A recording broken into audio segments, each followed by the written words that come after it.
Yooyaa shamarra fuunaan riftoonni caffee miidiyaa jirtu bakka jirtanitti nagaan isiniif haa baay'atuun isiniin jedha. Akkaatuma isin na gaafachaa turtaniin har'a viidiyoo nuuf hojjennaan jettan isiniif hojjechuun dhufeen jira. Kallattumaan gara viidiyoo isin na gaafattanitti ceena. Sirritti na hordofaan isiniin jedha. Hanga dhuma viidiyoo kanaatti sirritti ilaalan isiniin jedha. Viidiyoon isin na gaafachaa turtanis akkaataa haala salphaan kiroomii keessa osoo hin galiin yuutuubii keessaan qofa karaa yuutuubii keessatiin qofa pileelistii hidhachuu dandeenyuun isinitti argisiisa. Hanga dhumaatti na faana turaan isiniin jedha. yuutuubii keenya gadi tuqnaa. Erga yuutuubii keenya gadi tuqnee booda mallattoo piroofaayilii keenya bakka piroofaayilii san gadi tuqna. Akkuma isa gadi tuqneen booda yuur chaanal kan jettu jira. Bakka chaanaala keenyaa sana ishee sana gadi qabnaa jechuudha. Kunoo gadi qabne akkuma bakka chaanaala keenyaa san gadi qabneen gadi buneet uploads kan jettu sanaa jalatti viidiyoon ni jiru.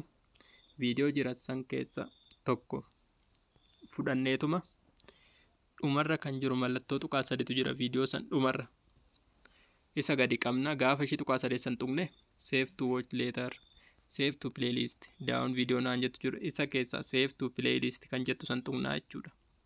Akkuma tuqneen amma ani pileelistii waan hin baneefi pileelistii hedduun qaba. Isa san na filachiisa jechuudha. Garuu isin pileelistiin qabdan waan ta'eef bakkee kan dhuftan new pileelistii kan jettu kana gadi qabdu jechuudha. Akkuma pileelistii sana gadi qabdaniin new pileelistiin jedha. Taayitil maqaa pileelistii keessanii itti barreeffattu jechuudha. Hubadhaa bakkee kanatti maqaan pileelistii keessan kan isin itti barreeffattanii yeroo namni maqaa sanaan barbaade pileelistiin keessan akka sarchi ta'ee ba'uufitti maqaa pileelistii sana hojii keessan sanaan wal simachiistanii baastuu jechuudha. Fakkeenyaaf ani 1 2 3 jedheen maqaa barreessaa. Bakkee kanatti privacy kan jettu jirtu. Privacy'n kun private ta'uu hin qabu. Public ta'uu qaba. Namoonni hedduun barbaadanii argachuu waan qabaniif jechuudha. Erga isin jirre booda maal goona create kan jettu kana gadi tuqnaa jechuudha. Amma pileelistii keenya create godhannee jirra jechuudha. Pileelistii keenya raawwannee jirra. Isa immoo akkamitti barraa jenna ol deebinee bakkee biraa keessa osuma seenin gaduma bunneetuma ol mataa gubbaarra home viidiyoo pileelistii kan jettu jirti. Pileelistii sana xunna. Gaafa pileelistii sana xunnu kunoo laali 1 2 3 baneeraa jechuudha. 1 2 3 sana booda viidiyoo sun achi keessa galeeraa jechuudha. Gabaatti viidiyoo keenya amma maal goone xumuranne pileelistii keessaraa jechuudha. Maqaan pileelistii keenyaa 1 2 3 namni kana noo sarchi godhate nu argachuu danda'a jechuudha.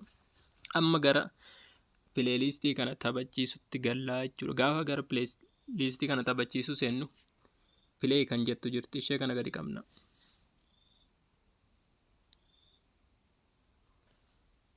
Amma neetworkii manutti inni kun maaliif nu fayyada jennaani bilbilli keenya akka nu jalaan miidhamnee fi dafee akka kan saatii dheeraa irra turee hojjechuu danda'u saatii gaabatti akka nuuf xumuruu fi waan sana seetaap goonaa jechuudha. Tokkoffaan baatirii nuuf qusata. Lammaffaan ammoo bilbilli keenya akka umurii nuuf dheeratu godha.